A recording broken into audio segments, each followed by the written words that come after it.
کچھ بھی نہ تھا۔ وہ چیونٹیوں کے ڈیرے پر گیا اور دروازے پر دستک دی تو اندر سے آواز آئی، کون ہے؟ میری پیاری پیاری چیونٹی بہنوں، میرا سردی سے برا حال ہو رہا ہے اور میرے پاس اب کچھ کھانے کو بچا بھی نہیں ہے۔ پلیز پلیز میری مدد کرو، مجھے بہت سخت بھوک لگی ہے اور میرے پاس اس وقت کھانے کے لیے کچھ بھی نہیں۔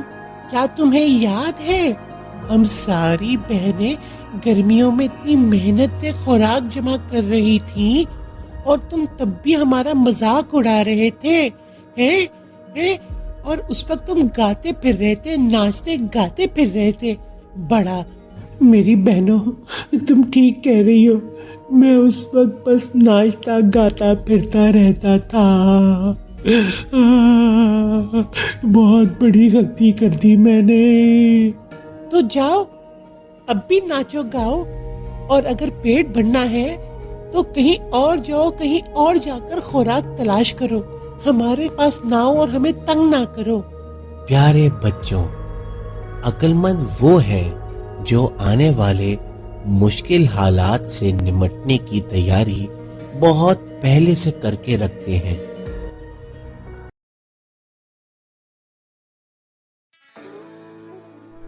کسی گاؤں میں ایک غریب کسان رہتا تھا۔ کسان سارا دن اپنے کھیت میں محنت کرتا۔ کسان کے پڑوس میں ایک سونار کا گھر تھا۔ یہ سونار امیر ہونے کے ساتھ ساتھ بے حد لالچی بھی تھا۔ ایک مرتبہ کسان نے اپنے کھیت میں کدوؤں کی فصل اگائی۔ فصل بہت اچھی ہوئی اور کھیت بڑے بڑے کدوؤں سے بھر گیا۔ ایک کدو تو اتنا بڑا ہو گیا کہ اس جیسا کدو پہلے کسی نے نہیں دیکھا تھا۔ کسان بہت خوش ہوا اور اس نے سوچا کہ کیوں نہ یہ غیر معمولی کدو بادشاہ سلامت کو پیش کر دیا جائے۔ تو وہ اسے ایک گاڑی میں رکھ کر بادشاہ کے دربار میں لے گیا اور بادشاہ سے عرض کیا، جہاں پناہ کا وقار بلند ہو، حضور والا، میرے خیال میں یہ دنیا کا سب سے بڑا کدو ہے، اسے میں آپ کی نظر کرنا چاہتا ہوں۔ بادشاہ اس نایاب کدو کو دیکھ کر بہت خوش ہوا اور وزیر کو حکم دیا کہ اس کدو کے برابر جواہرات تول کر کسان کو دے دیا جائے۔ کسان نے ہیرے جواہرات بیچ کر نیا مکان اور ساز و سامان خرید لیا۔ سونار کو جب کسان کے دولت مند ہونے کا راز معلوم ہوا تو وہ حسد کی آگ میں جلنے لگا۔ آخر اسے ایک ترتیب سوجی اور اس نے سوچا کہ اگر میں اپنے بنائے ہوئے خاص زیور بادشاہ کی خدمت میں پیش کروں گا تو بادشاہ مجھے بہت دولت دے گا۔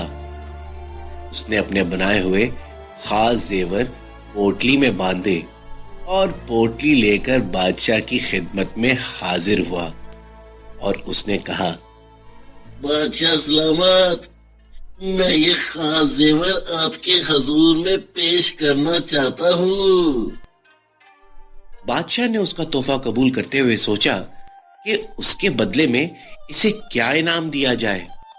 اچانک اس کی نظر غیر معمولی کدو پر پڑی تو بادشاہ نے اسے کدو دیتے ہوئے کہا، میرے دربار کی سب سے نایاب چیز یہ کدو ہے جو ایک کسان لایا تھا، میں تمہیں یہی کدو عطا کرتا ہوں۔ سونار یہ سن کر بہت سٹپٹایا۔ اس نے لرزتی ہوئی آواز میں بادشاہ کا شکریہ ادا کیا اور گھر کی طرف چل دیا۔ اس کے ذہن میں یہ جملہ گونج رہا تھا، لالچ بری بلا ہے، لالچ بری بلا ہے۔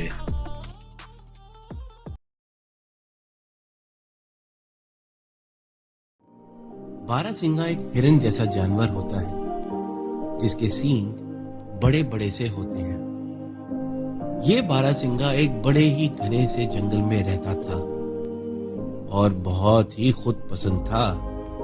ہر وقت اپنی ذات میں ہی مگن رہتا، ساتھ ہی وہ یہ بھی سوچتا رہتا کہ نہ جانے وہ دوسروں کو کیسا دکھائی دیتا ہے، دوسرے جانور اس کے بارے میں کیا رائے رکھتے ہیں۔ باراسنگا اکثر جنگل کے وسط میں موجود تالاب کے شفاف پانی میں اپنا عکس دیکھتا اور اپنے خوبصورت سینگوں کو دیکھ کر بہت خوش ہوتا۔ اسے اپنے سینگ بہت پیارے لگتے تھے۔ اس کا خیال تھا کہ اس کی ساری خوبصورتی ان بڑے بڑے اور شاندار سینگوں کی وجہ سے ہے، مگر دوسری جانب اس کی نظر جب بھی اپنی پتلی پتلی ٹانگوں پر جاتی وہ اداس ہو جاتا اور شکوہ کرتا کہ قدرت نے اسے اتنی پتلی پتلی ٹانگیں کیوں دیں، کاش میری ٹانگیں بھی زیبرا کی طرح موٹی موٹی ہوتی۔ مگر فوراً ہی یہ خیال اسے خوش کر دیتا کہ ٹانگیں موٹی نہ سہی، اس کے سینگ تو بہت خوبصورت ہے، پورے جنگل میں اتنے شاندار سینگ تو کسی کے بھی نہیں۔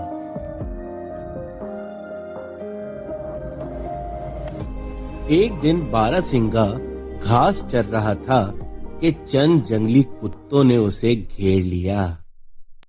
آج تو بچ کے نہیں جا سکتا رے، آج تو تجھے ہم لوگوں نے گھیر لیا ہے۔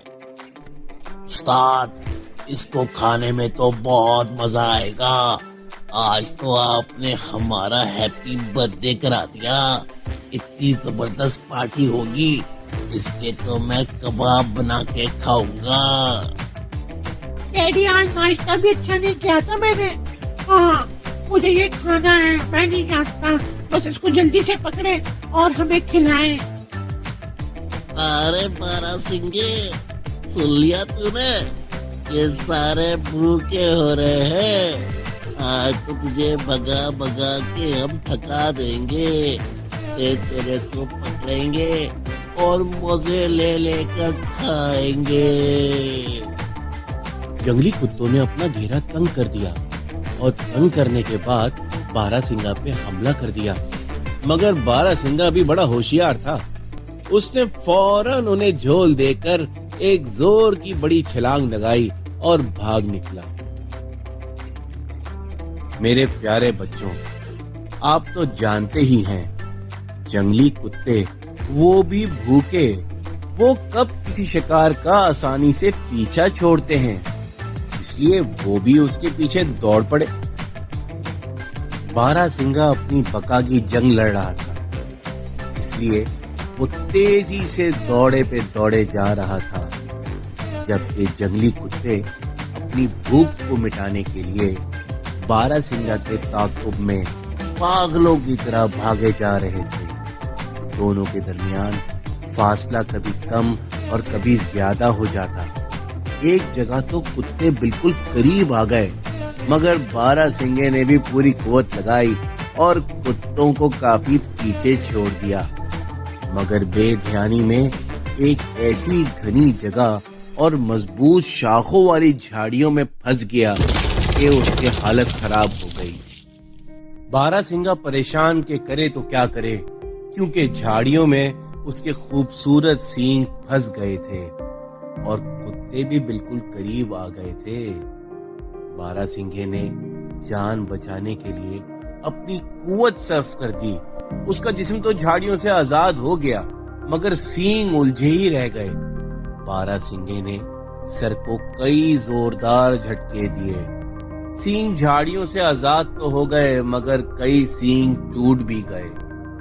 باراسنگے نے پوری قوت سے دوڑ لگائی اور کتوں سے جو بس اس پر حملہ کرنے ہی والے تھے بہت دور نکل گیا اور محفوظ جگہ پہنچ گیا۔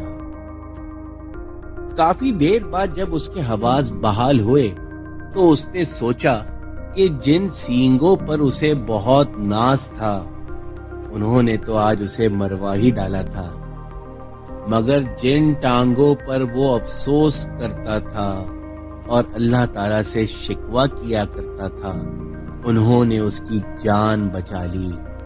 اس نے محبت بھری نظر اپنی ٹانگوں پر ڈالی جو اس وقت اسے دنیا کی ہر چیز سے زیادہ خوبصورت لگ رہی تھی۔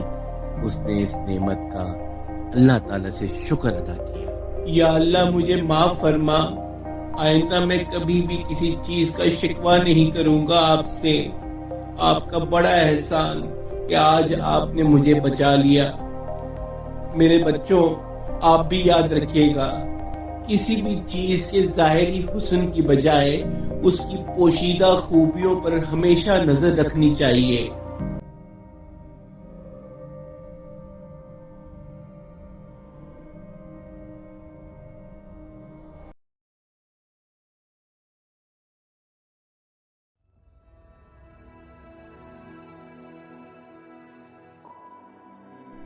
ایک کھیت کے قریب درختوں کی قطار میں ایک درخت تھا جس پر ایک ننھی سی چڑیا نے اپنا گھونسلہ بنا رکھا تھا۔ سال بھر یہ چڑیا ادھر ادھر دانا دنکا چگتی پھرتی، مگر جب موسم بہار آتا تو یہ گھونسلہ آباد ہو جاتا۔ اس گھونسلے میں اس سال اس نے 4 انڈے دیے۔ ان انڈوں پر بیٹھ کر گھنٹوں انہیں سیکتی۔ انڈوں کو سیکنے کی مدت ختم ہوئی تو ان انڈوں کے اندر سے 4 بچے نکلے۔ چڑیا قریبی کھیت پر اتر کر اپنا پیٹ بھرتی، پھر پھر سے اڑ کر اپنے 4 بچوں کو اپنی چونچ سے دانا کھلاتی۔ بچوں کو ہر وقت بھوک لگی رہتی تھی اور چڑیا تھوڑی تھوڑی دیر بعد انہیں دانا کھلاتی رہتی۔ اس کھیت کا مالک کسان ایک چھوٹے دل کا آدمی تھا۔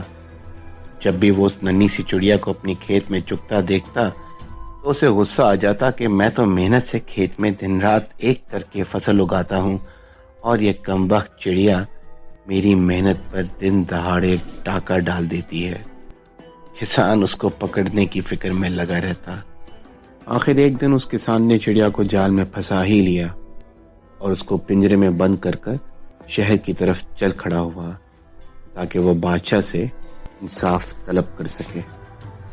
چڑیا بیچاری پنجرے کی سلاخوں سے سر مار رہی تھی اور کسان سے التجا کر رہی تھی کہ مجھے چھوڑ دو، میرے بچے بھوک سے بلک رہے ہوں گے، مگر کسان نے ایک نہ سنی۔ راستے میں کسان کو ایک آدمی ملا جس کی گاؤں میں دکان تھی۔ وہ شہر سے دکان کا سامان لا رہا تھا۔ ننھی چڑیا کی فریاد سن کر اسے بڑا ترس آیا۔ اس نے کسان سے کہا کہ بھائی کسان، میں تمہیں ایک جوڑی جوتے کی دے دوں گا، اس چڑیا پر رحم کھاؤ اور اسے آزاد کر دو۔ مگر کسان اپنی ضد پر اڑا رہا اور بولا کہ اب اس چڑیا کا اور میرا انصاف تو بادشاہ سلامت کے دربار میں ہی ہوگا۔ راستے میں اسے ایک اور تاجر ملا۔ ننھی چڑیا کی فریاد سن کر اسے بھی چڑیا پر رحم آ گیا۔ اس نے کسان سے کہا کہ بھائی کسان، تمہارے بھی بچے ہیں، اس چڑیا کو آزاد کر دو اور بدلے میں تم مجھ سے 2 سیر گڑ لے لو۔ مگر ظالم اور بے رحم کسان نے ایک نہ سنی۔ کسان چلتے چلتے شہر پہنچ گیا اور بادشاہ سلامت کے دربار میں حاضر ہو گیا۔ جب کسان کی باری آئی اور حکم ملا کہ وہ بیان کرے کہ اس کا مسئلہ کیا ہے، تو کسان نے اپنی شکایت بیان کری اور کہا کہ حضور والا، اب اس چڑیا کا اور میرا انصاف آپ ہی کیجیے۔ بادشاہ سلامت نے حکم فرمایا کہ کسان کو 5 اشرفیاں دی جائیں اور ننھی چڑیا کو فوراً آزاد کر دیا جائے۔ مگر یہ بے وقوف کسان اپنی ضد پر اڑا رہا۔ اس نے دوبارہ یہی بولا کہ مجھے انصاف چاہیے۔ بادشاہ سلامت نے حکم دیا کہ کسان کو 1 من اناج دے کر ننھی چڑیا کو آزاد کر دیا جائے۔ کسان اب بھی نہیں مانا تو بادشاہ سلامت کو غصہ آ گیا۔ بادشاہ نے اپنے عقل مند وزیر کو بلایا اور اس کے کان میں کچھ کہا۔ بادشاہ سلامت کا وزیر انتہائی دانشور تھا۔ اس نے موقع کی نزاکت کو سمجھ لیا تھا، اس لیے اس دانا وزیر نے کسان سے مخاطب ہو کر بولا کہ اے کسان، تو نہ صرف ضدی ہے بلکہ بے وقوف بھی۔ یہ چڑیا تیرے کھیت میں جا کر چوری نہیں کرتی بلکہ تجھ پر احسان کرتی ہے۔ یہ ان چھوٹے چھوٹے کیڑوں کو چن چن کر کھا جاتی ہے جو تیری فصل کو نقصان پہنچاتے ہیں۔ اے بے وقوف کسان، تجھے تو اس ننھی چڑیا کا احسان ماننا چاہیے۔ بادشاہ سلامت کا انصاف یہ کہتا ہے کہ تجھے 1 ہفتے کے لیے جیل بھیج دیا جائے اور معصوم چڑیا کو اسی وقت رہا کر دیا جائے۔ کسان کھڑا کھڑا پچھتا رہا تھا کہ کاش وہ 5 اشرفیہ قبول کر لیتا، مگر اسے وہ کہاوت یاد آ گئی کہ اب پچھتاوے کیا ہوت جب چڑیا چگ گئی کھیت۔ پیارے بچوں، ہر وہ چیز جو ہماری ضرورت سے زیادہ ہو زہر ہے، پھر چاہے طاقت، دولت، بھوک، لالچ، انا، سستی، محبت، امنگ، نفرت ہو یا ضرورت سے زیادہ کچھ بھی، اپنی خوشی کے لیے دوسروں کی خوشی کو خاک میں کبھی بھی نہ ملانا۔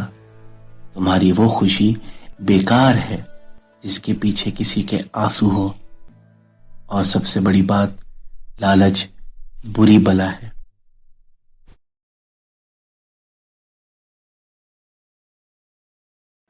اوپر دیکھو، اوپر دیکھو، الٹا کوا کائیں کائیں، الٹا کوا کائیں کائیں۔ اوہو، میری دنیا الٹی کیوں گھوم رہی ہے؟ بھوک لگی ہے کھانا دو، بھوک لگی ہے کھانا دو۔ ندی کنارے گونگا دیکھو، کیڑا کھا لو، کیڑا کھا لو۔ یہ کیسا کیڑا ہے؟ یہ تو پتھر ہے۔ گونگا ایک کیڑا ہوتا ہے، جلدی سے پکڑو اس کو ورنہ یہ کیڑا اپنے خول میں چھپ جائے گا۔ ٹھیک ہے، ابھی اسے اٹھا کے لے جاتا ہوں اور مزے مزے سے کیچپ ڈال کے کھاؤں گا۔ آجا گونگے، آجا گونگے، خول توڑ کے کھاؤں گا، خول توڑ کے کھاؤں گا، مزے لے لے کے کھاؤں گا گونگے۔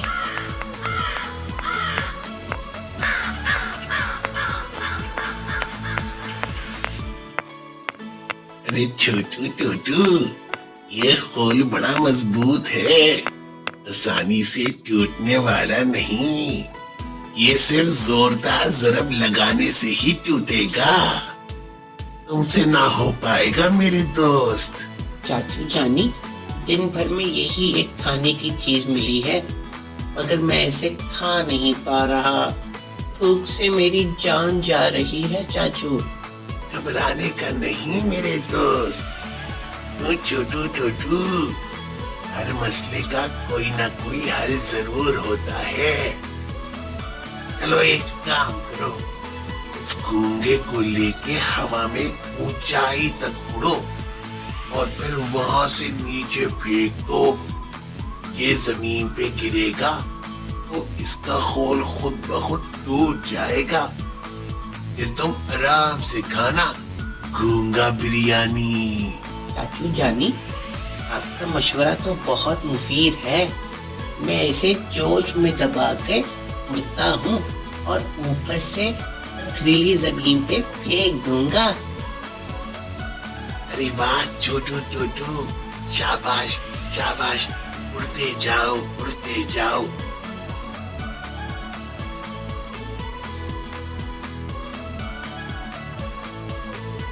گونگے کو پھینک دو، ٹوٹ گیا خول۔ اس سے پہلے کہ چھوٹو ٹوٹو آ جائے میں اس کیڑے کو کھا جاتا ہوں، تھوڑا سا کیچپ اور کیڑا چٹپٹ چٹپٹ۔ مزہ آ گیا، چلو بھائی جلدی سے بھاگو۔ ارے یہ کیا، چاچو میرا کیڑا کھا گیا۔ چاچو چاچو کہاں ہو چاچو، مجھے بیوقوف بنا کے بھاگ گئے چاچو، میں اب چھوٹو ٹوٹو گوچو بن گیا۔ پیارے بچوں، اس کہانی سے ہمیں یہ سبق ملتا ہے کہ دوسروں کے مشوروں پہ عمل کرنے سے پہلے یہ ضرور سوچ لینا چاہیے کہ اس میں کہیں دوسرے کا مفاد چھپا ہوا تو نہیں جس سے آپ کو نقصان ہوگا۔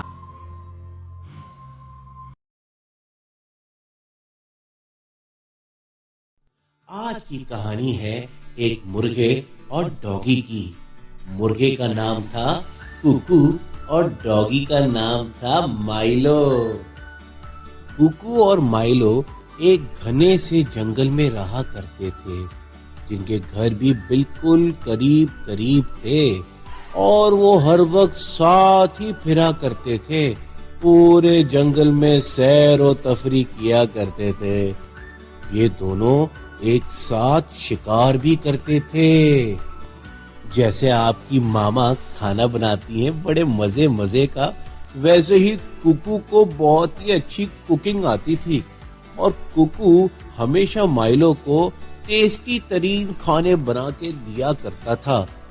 ایک دن مائلو نے کوکو سے کہا، کوکو یار، یہ ہڈیاں کھا کھا کے میں تھک گیا ہوں، اب نہ مجھ سے ہڈی کھائی نہیں جاتی۔ ایک کام کرنا میرے دوست، بروکلی کھاتے ہیں، ویسے بھی سردیاں آ گئی ہیں، بروکلی تو جنگل میں ہر جگہ ہوگی، چل یار کوکو کہیں ڈھونڈ کے آتے ہیں بروکلی۔ مائلو میرے دوست، یار تم نا بہت بڑے ڈرامے باز ہو، جب دیکھو گھڑی گھڑی ڈراما کرتے رہتے ہو۔ روز تو اتنا اچھا مزے کا کھانا بنا کے دیتا ہوں تمہیں میں، اب اچانک سے بروکلی کی کیا لت لگا لی؟ چلو ٹھیک ہے، چلتے ہیں، دیکھتے ہیں کہاں ملتی ہے تمہاری بروکلی۔ پیارے بچوں، آپ لوگوں نے بھی بروکلی کھائی ہوگی، کتنی مزے کی ہوتی ہے نا۔ یہی سوچ کے کوکو اور مائلو جنگل میں ڈھونڈنے لگ جاتے ہیں بروکلی کو، اور ڈھونڈتے ڈھونڈتے کافی دور نکل جاتے ہیں۔ ارے کوکو یار، وہ دیکھ بروکلی وہاں ہے، چل یار کوکو بروکلی لے کے آتے۔ مائلو میرے دوست، مجھے لگتا ہے تجھے بہت زور سے بھوک لگی ہے، جب بھی اتنی جلدی تجھے بروکلی دکھ بھی گئی، بڑی یمی لگ رہی ہے۔ چلو اس کو کلیکٹ کرتے ہیں اور سب جمع کر کے گھر لے کے جائیں گے، ٹھیک ہے؟ کوکو اور مائلو اپنے اپنے بیگز میں بروکلی کو بھرنے لگ جاتے ہیں۔ بے خیالی میں اپنے گھروں سے کافی دور نکل آتے ہیں۔ وہ واپس گھر لوٹے تو راستے ہی میں رات ہو جائے گی۔ یہ سوچ کر کوکو ایک درخت کی اونچی شاخ پر سو جاتا ہے، اور مائلو اسی درخت کی جڑ میں موجود ایک چھوٹی سی کوہ میں ڈیرا ڈال لیتا ہے۔ کوکو اور مائلو اتنے تھکے ہوئے تھے کہ وہ بڑی بڑی اونچی خراٹوں کے ساتھ سوتے رہے، اور صبح بھی ہو گئی۔ صبح ہوتے ہی کوکو کی سب سے پہلے آنکھ کھلتی ہے، اور وہ دیکھتا ہے کہ سامنے سے ایک لومڑی آ رہی ہے۔ درخت کی شاخ پر کوکو کو سوتا دیکھا تو لومڑی کے منہ میں پانی بھر آیا۔ اس نے سوچا، اگر یہ مرغا میرے ہاتھ آ جائے تو ناشتے کا لطف دوبالا ہو جائے۔ اسی وقت کوکو کی آنکھ کھل گئی، اور لومڑی نے اسے نیچے بلانے کے لیے پھسلانا چاہا، اور وہ بولی، ارے پیارے مرغے، تم کس قدر خوبصورت ہو، تمہارے پروں کے خوبصورت رنگ تو یہاں اتنی دور سے جھلملاتے نظر آ رہے ہیں، آؤ نیچے آ جاؤ تاکہ ہم دوستی کر لیں۔ تم جیسا پیارا دوست مل جائے، اس سے زیادہ خوشی کی بات میرے لیے اور کوئی نہیں ہو سکتی۔ کوکو سمجھ گیا کہ لومڑی کا یہ لاڈ پیار دکھاوے کا ہے۔ وہ اسی لیے اتنا لاڈ پیار دکھا رہی ہے تاکہ وہ نیچے آ جائے تو اس کو دبوچ کر کھا جائے۔ اسی لیے کوکو نے اوپر ہی سے کہا، لومڑی آنٹی، آپ بھی بہت خوبصورت ہیں، آپ سے دوستی تو میرے لیے بھی خوشی اور فخر کی بات ہوگی، بلکہ میرے دوست کے لیے بھی۔ وہ دیکھیں، وہ نیچے اسی درخت کی جڑ میں جو ایک چھوٹی سی کوہ ہے اس میں سو رہا ہے، آپ اسے پلیز جگا دیں، پھر ہم دونوں آپ سے دوستی کر لیں گے۔ لومڑی نے سوچا شاید درخت کی کوہ میں ایک اور مرغا سو رہا ہے۔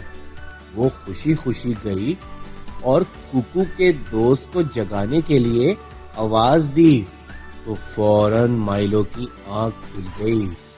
نیند میں خلل پڑنے پر وہ غضبناک ہو گیا اور غراتا ہوا کھو سے نکلا اور لومڑی آنٹی پر جھپٹ پڑا۔ لومڑی نے تو سوچا بھی نہ تھا کہ اس کھو میں مرغے کے بجائے ڈاگی ہوگا۔ وہ سخت خوفزدہ ہو کر بھاگ کھڑی ہوئی۔ لومڑی کے بھاگ جانے پر ککو درخت سے نیچے اتر آتا ہے، پھر مائلو کے ساتھ گلے لگ کر خوب خوشی سے باتیں کرتا ہے اور دونوں لومڑی آنٹی کا بہت مذاق اڑاتے ہیں۔ پھر ناشتے میں ککو مائلو کو بروکلی کا بڑا مزیدار سوپ بنا کر دیتا ہے۔ سوپ پینے کے بعد یہ دونوں دوست اپنے گھر کی طرف روانہ ہو جاتے ہیں۔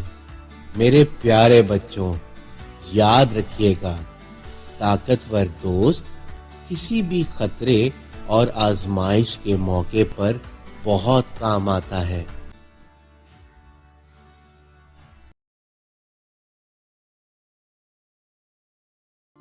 بنٹی بھیا آج بہت خوش ہیں، پتہ ہے کیوں؟ کیونکہ آج نکلی ہے دھوپ، وہ بھی بہت دنوں کے بعد۔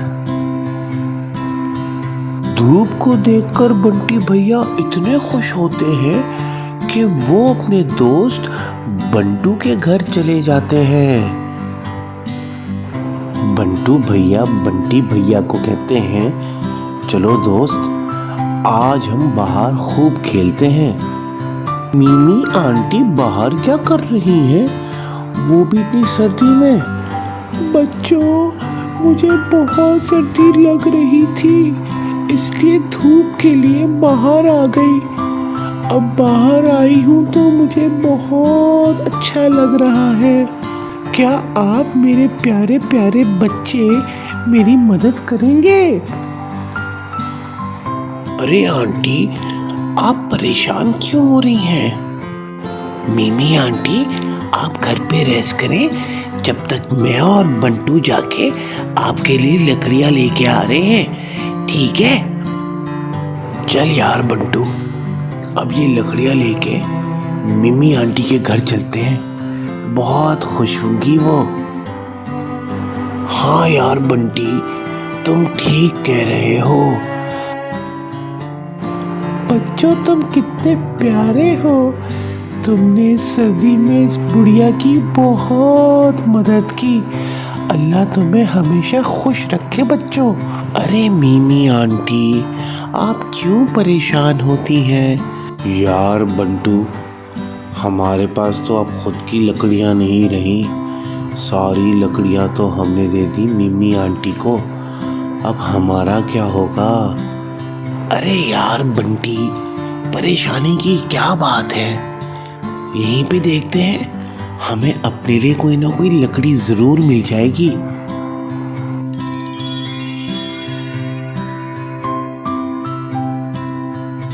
پیارے بچوں، بالکل پریشان نہیں ہونا، میں سب دیکھ رہی تھی، تم نے بہت نیک کام کرا ہے، اسی لیے تمہیں تحفے میں یہ لکڑیاں دے رہی ہوں، اور یہ ہے جادو کی لکڑی۔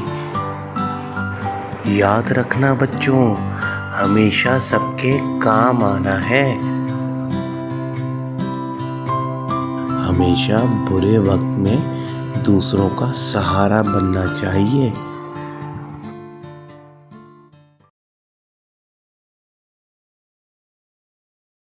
موٹو بکرو بھوک سے پاگل ہو رہا تھا۔ ارے وہ دیکھو، ہری ہری گھاس، ارے یار، گھاس کھانے ندی کے اس پار جانا ہوگا۔ موٹو بکو کو اپنے دادا کی بات یاد آ جاتی ہے، جنہوں نے سمجھایا تھا کہ اس سے پہلے 2 بکرے ایسے ہی لڑے تھے اور ندی میں گر گئے تھے، اس لیے وہ کہتا ہے، ٹھیک ہے کوکو، تم چلے جاؤ، میں تمہارے جانے کے بعد خود سے چلا جاؤں گا۔ پیارے بچوں، چھوٹی چھوٹی بات پہ لڑنا بری بات ہوتی ہے۔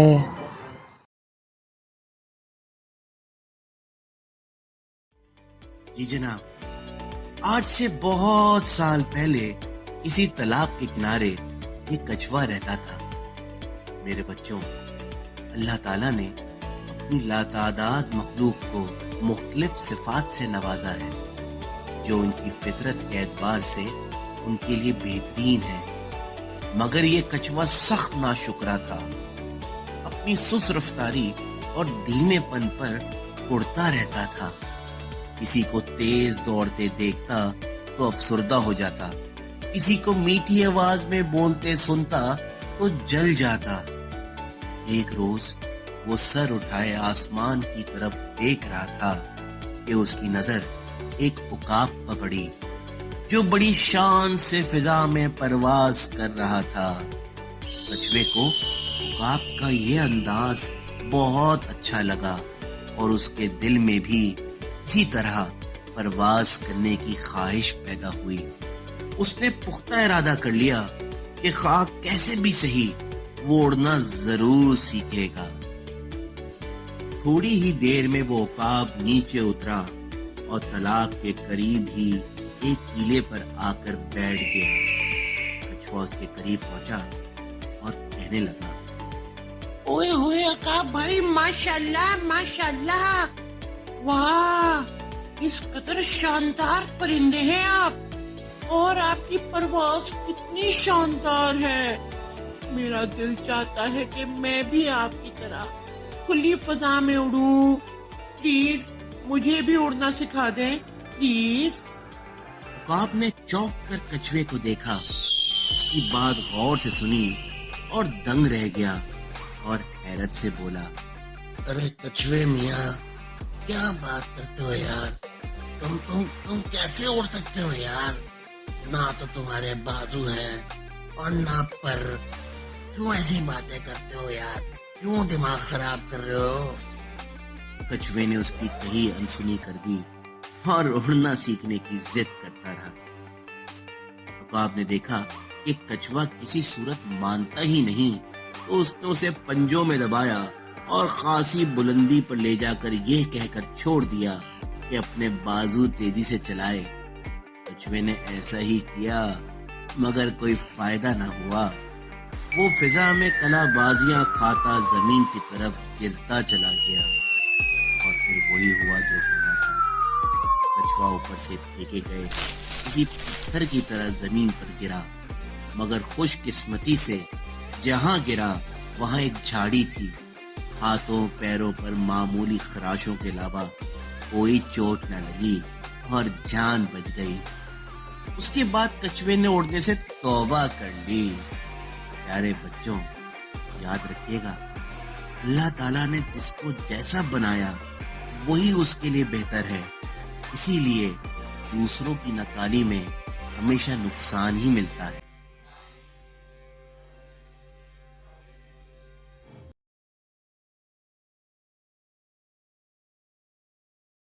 یہ ہے کہانی دو دوستوں کی، ایک کا نام تھا داؤد اور ایک کا نام تھا سفیان۔ وہ ایک دوسرے سے بہت محبت کرتے تھے اور ایک دوسرے کا بے حد خیال بھی رکھتے تھے۔ ایک روز دونوں نے سیر کا پروگرام بنایا اور کھانے پینے کا کچھ سامان ساتھ لے لیا اور قریبی پرفضا مقام کی طرف نکل گئے۔ دونوں نے عہد کیا کہ اگر کہیں کوئی مشکل پیش آئی تو دونوں ایک دوسرے کا بھرپور ساتھ دیں گے اور کسی بھی صورت ایک دوسرے کو تنہا نہیں چھوڑیں گے۔ سیر کرتے کرتے وہ جنگل کی طرف نکل گئے۔ شام ہو چکی تھی اور اندھیرا پھیلنے لگا تھا۔ دونوں ایک پگ ڈنڈی پر جا رہے تھے کہ اچانک ان کے سامنے ایک ریچھ آ گیا۔ دونوں ہی گھبرا گئے۔ سفیان کی تو حالت ہی خراب ہو گئی۔ اس نے آؤ دیکھا نہ تاؤ فوراً بھاگ جانا بہتر سمجھا اور کچھ دور